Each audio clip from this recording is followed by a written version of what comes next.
செயல்பட்டுக்கிட்டு இருந்தவர்கள் கூட இன்னைக்கு ஒரு பொறுப்பானவர்களாக மாறி உங்களுக்கு நல்ல பெயரையும் புகழையும் வாங்கி தருவார்கள்.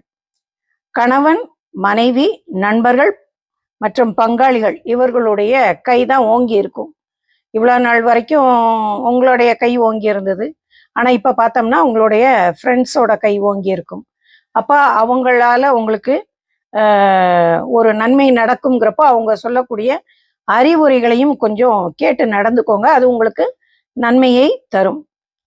அப்படி இல்லாமல் நீங்கள் விதண்டாவாதம் பண்ணீங்கன்னா கட்டாயம் உங்களுக்கு அவர்களின் ஆதரவு குறையும். அதனால் வீட்டில் பிரச்சனை தான் வரும். அதனால் கூடிய வரைக்கும் கணவன் அல்லது மனைவியுடைய பேச்சை கொஞ்சம் கேட்டுக்கோங்க. அவங்கள பகைச்சிக்காதீங்க. குடும்பத்தில் பணத்தினுடைய புழக்கத்தில் எல்லாத்துலேயுமே கொஞ்சம் எச்சரிக்கை தேவை. நறுக்கு தெரிச்சது மாதிரி கொஞ்சம் டக்கு டக்குன்னு பேசுறீங்க பார்த்தீங்களா, அந்த